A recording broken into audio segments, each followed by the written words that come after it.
I'd like to welcome you back to our study of the cultural and historical background to the writings in the New Testament.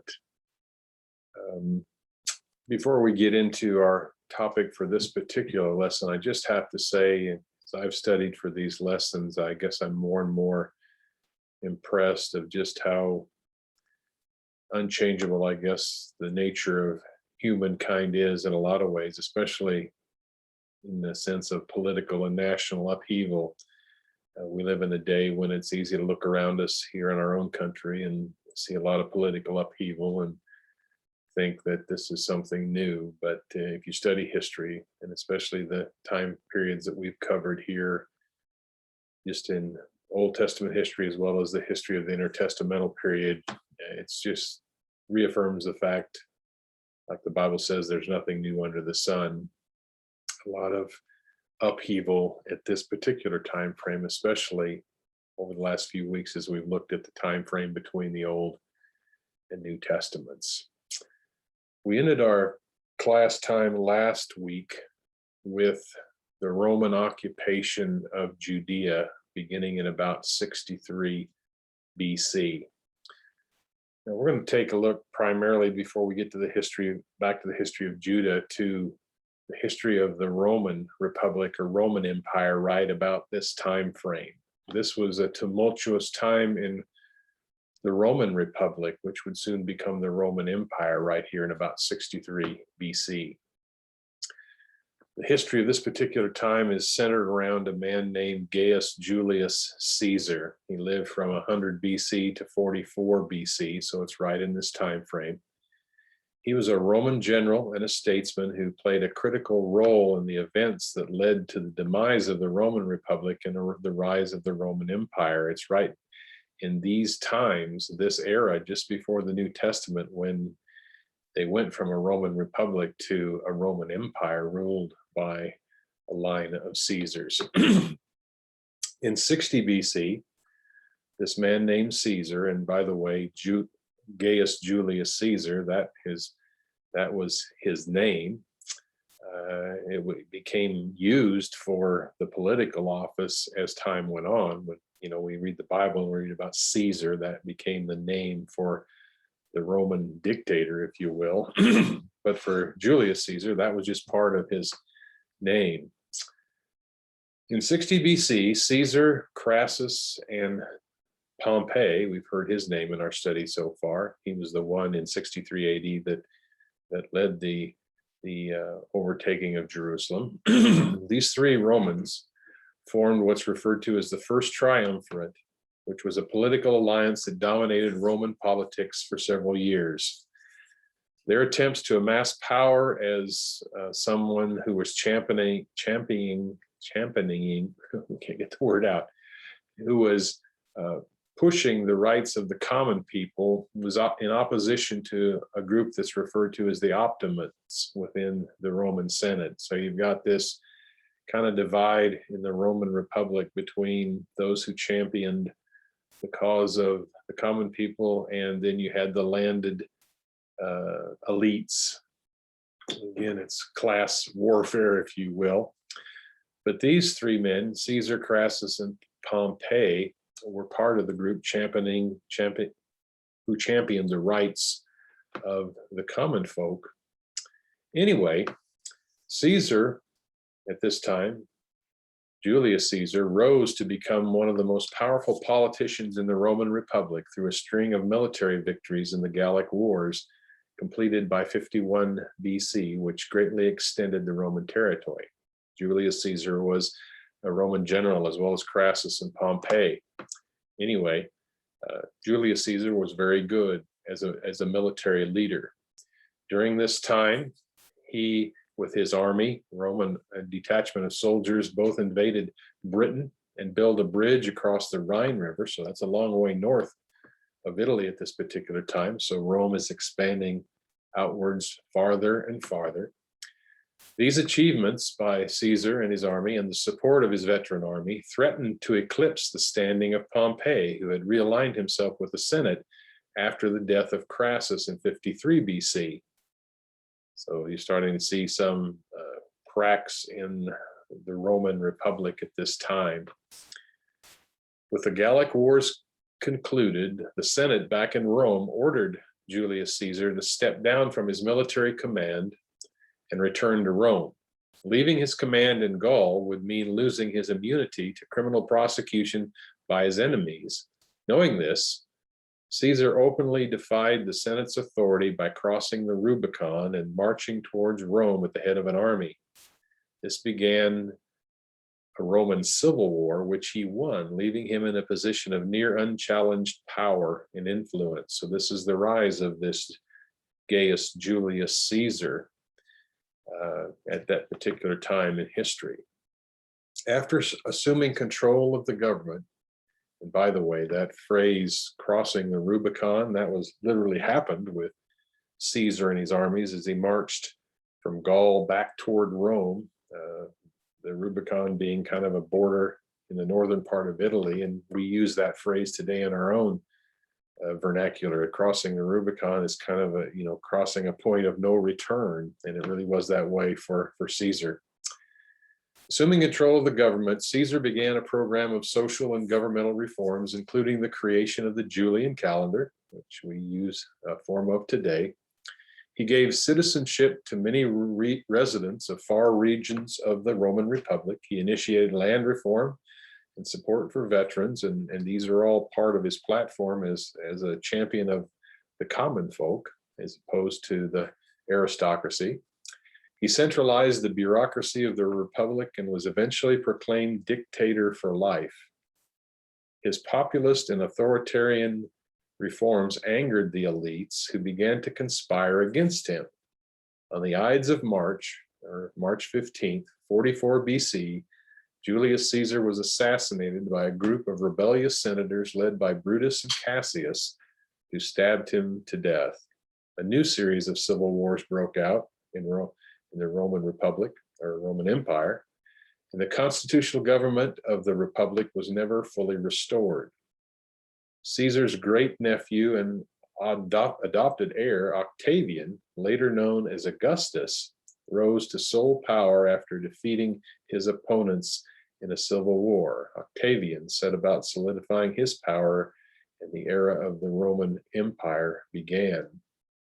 So, and this, by the way, Caesar Augustus, this great nephew of Julius Caesar, who became the undisputed leader of the Roman Empire, that's the Caesar Augustus you can read about in the New Testament, in places like Luke chapter 2 and verse 1, in the days of Caesar Augustus, the census and involving the birth of Jesus there. So that's one tie to the biblical history from world history at this time.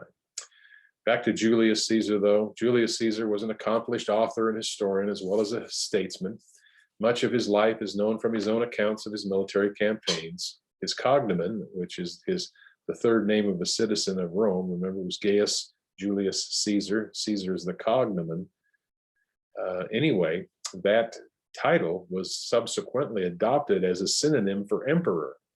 And that's why, as history goes on, and even Bible history, the title Caesar was used throughout the Roman Empire as the name for the undisputed emperor, dictator of the Roman Empire. By the way, the title Caesar, that word gave rise to some modern derivations, such as Kaiser in the German history and the Tsar in Russian history. So those are leaders in those cultures that are adaptations of the word Caesar. So that's a bit of the Roman history at this tumultuous time around 63 BC, and a little bit afterwards. Rome was on the rise, ascending in world domination, but it wasn't without its own troubles. Now let's go back to the history of Judea. Once again, starting with the Roman occupation of Judea in 63 BC. At that point, remember, it was the Roman general Pompey who marched into Jerusalem.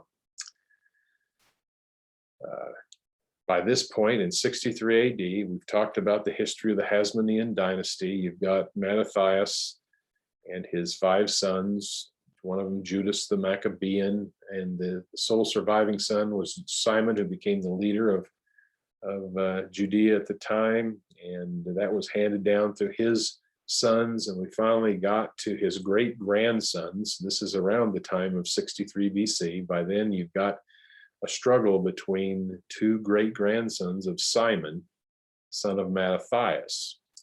The pretext for the occupation of Judea in 63 BC was a civil war in Judea between Hyrcanus and Aristobulus. Both of those were Hyrcanus II and Aristobulus II. Those were the great grandsons of Simon, son of Mattathias. Each of these men invoked the support of the Roman general Pompey, who in the course of reorganizing Western Asia was at the time reducing Syria to the north of Judea to the status of a Roman province. So you've got these two Hasmonean leaders in Judea who are currying the favor of this Roman general, knowing that Rome was really the one that was pushing its weight around, and to have Rome on your side would be a feather in your cap, if you will. So they're both inviting Pompey in as one of their allies, but Pompey, as the Roman general, intervened pretty readily in the dispute, and he had his own, things to accomplish there. He intervened in Judea, but Aristobulus and his followers soon found themselves opposing Pompey, and it was their opposition against Pompey and his Roman army that led to the occupation of Jerusalem in the spring of 63 BC, followed by a 3-month siege and storming of the well-fortified temple area. At that point, Judea lost her independence and became a subject to Rome. There were some among the Jews at this time who viewed the Romans here as being the tool of divine judgment on the Hasmonean dynasty, who usurped the high priesthood that rightly belonged to the descendants of Aaron. And there is some biblical, of course, warrant for the fact of God using foreign armies to punish his own people. And some of the commentators at Qumran, you've heard of the Dead Sea Scrolls, in some of their writings, they viewed this Roman general Pompey as a tool being used by God to punish the Hasmoneans for their abuses of Jewish leadership. But they also spoke of the savagery of the Romans, and that was well known at the time. These Roman legions sent out to do the bidding of the Roman Republic were very savage warriors in many cases, and here Judea is paying the price. One of Pompey's acts here in the occupation of Judea and Jerusalem was felt to be especially shocking. When he captured the temple area in Jerusalem, he kind of followed in the same steps of Antiochus IV. You recall what he did in Jerusalem. Well, Pompey, upon entering Jerusalem, he insisted on entering the temple and going into the Holy of Holies itself. And of course, a pagan soldier forcing his way into the Holy of Holies, despite the protests of the Jewish priests, was an unspeakable sacrilege once again. So history repeating itself here. After Pompey's conquest of Judea, Aristobulus II and his sons, half of that warring party among the Hasmonean dynasty, as well as many other Jews of noble birth, were led by Pompey as captives in a triumphal procession in Judea and Jerusalem in 61 BC. Hyrcanus II, the other great-grandson of Simon, was confirmed in the high priesthood and leader of Judea under, of course, Roman subjugation. But the nation, of course, now, again, starting here in 63 BC, was subject to Roman control and lost its control over the neighboring Greek and Samaritan territories that had been gained under Hasmonean dynasty. So all those gains in victory over those surrounding areas by the Hasmoneans had shrunk back now because of Rome's occupation. There's another player in this particular drama at this time in history that is going to play a role in later history as we move closer to the New Testament. An Idumean by the name of Antipater became enmeshed in this turmoil between the Hasmoneans and the Roman general. This Idumean, by the way, back when we talked about the expansion of territory under the Hasmoneans, it was Idumea or Edom that was taken over by the Hasmonean army and become subject to Judea at that time. Well, that's going to come back to haunt them here in the form of this particular Idumean named Antipater. It was Antipater, the Idumean, who laid the foundation for Herod's ascension to the throne in Judea, partly through his activities in the court of the Hasmoneans, the heirs of the Maccabees, who were the hereditary leaders of the Jews, and partly by currying favor with the Romans, who were growing more and more involved and dominant in the region at this time. So again, he's kind of played both sides, and as we'll see. Soon after Hyrcanus II succeeded his widowed mother Salome as ruler and took the office of high priest, he was immediately attacked by his brother and surrendered. Hyrcanus agreed to retire from public life. Antipater here, though, who seems to have succeeded his father as governor of Idumea, had reason to fear that King Aristobulus would not retain him in this position. This Antipater, the Idumean, was known as a seditious and troublemaking man, and he exploited the weak-willed Hyrcanus for the sake of his own ambition. After Hyrcanus stepped down, Antipater persuaded him to contend against his brother for his rightful position, and even convinced the unsuspecting and reluctant Hyrcanus that his younger brother intended to kill him. He arranged for Hyrcanus to come under the protection of the Arabian king Aradus III in Petra. Together they attacked Aristobulus in Jerusalem. It was a great upheaval that drew the attention of the Roman magistrate Pompey, assigned to the Mediterranean province. So again, this is that turmoil between the Hasmonean dynasty. Here you've got this Idumean playing both sides against the middle, and Rome gets involved. So there's trouble on a lot of sides. Hyrcanus proved ineffective as either an administrator or, more importantly, as a tax collector. Antipater was able to insulate himself into a position of influence and soon exercised the authority that ostensibly belonged to Hyrcanus's high priest. Antipater, the Idumean, recognized Rome's growing dominance in the region and exploited it to his advantage. Due to his loyalty to Rome and reliability as a statesman, he was placed in charge of Judea, with responsibilities and privileges that included mediating civil disobedience and tax collecting. So you see throughout all these machinations on his part, he's now arisen. An Idumean has now arisen to kind of be in charge of Judea under Roman power. With Hyrcanus established, he was kind of the puppet here that Antipater was using. With Hyrcanus established, Antipater thrived and laid the foundation for his family's success by navigating conflicts of loyalty and power shifting within the Roman elite. Here's how Antipater is playing the Roman side of all this. When Julius Caesar and Pompey went to battle in Egypt, Pompey was killed. So Antipater in 47 BC shifted his allegiance to Caesar. So he'd been pals with Pompey. Now he says, well, I'll side with Julius Caesar, and indeed ingratiated himself with Caesar. While Caesar was besieged in Alexandria, Antipater rescued him with 3,000 men and the aid of numerous nearby friends. For his demonstrations of valor, Julius Caesar, elevated Antipater to Roman citizenship, freed him from taxes, and showered him with honors and declarations of friendship. Later, when accused by Aristobulus's son, Antigonus, who returned from Roman bondage to contest for power, Antipater made a great scene of his scars from fighting for Caesar's life in Egypt. He defended himself with a history of unfailing loyalty to the Romans.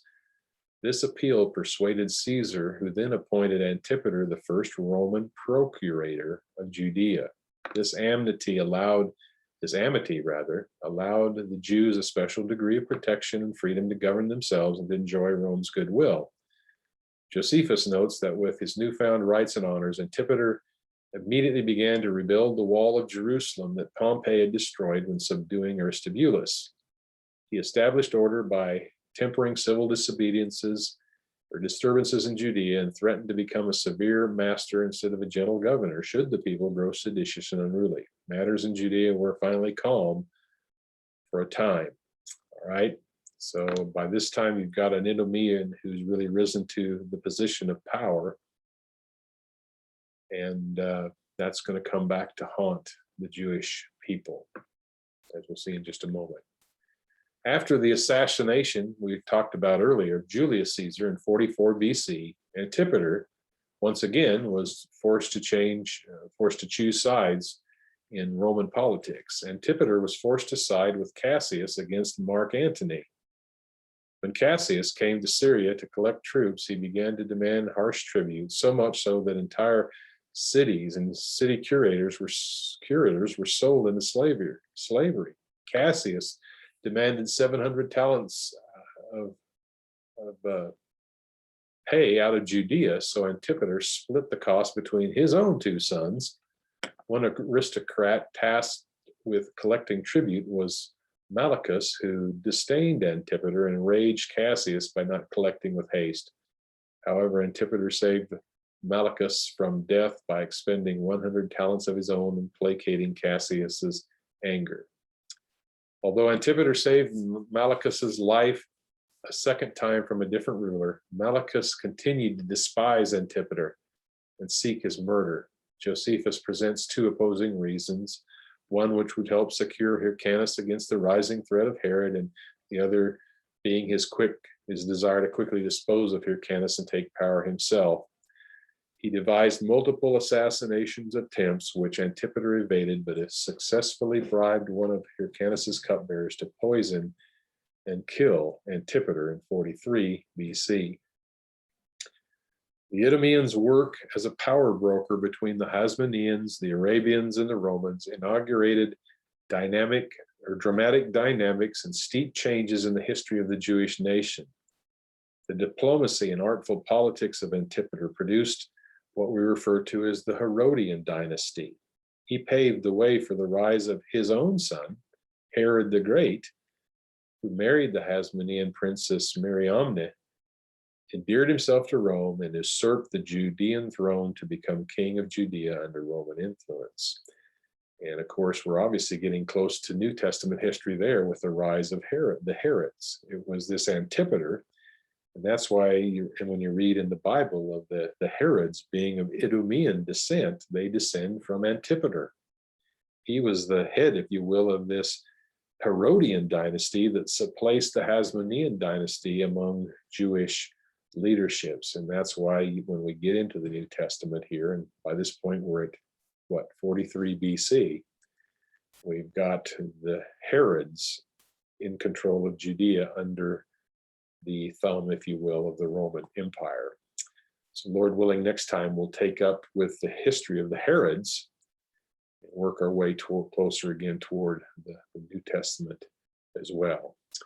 Hope you're able to kind of parse all that out and make sense of it. But once again, the Herods play a key role in the life of Jesus and the life of the apostles, and especially this son of Antipater, Herod the Great. He was the one who followed in his father's footsteps. His father began the rebuilding of the walls of Jerusalem, and it was Herod the Great who undertook the rebuilding of the temple complex that was so grand and glorious as it was viewed in the days of Jesus. So think about these things and contemplate how they fit into your understanding of New Testament history. God bless until we meet again in our next class.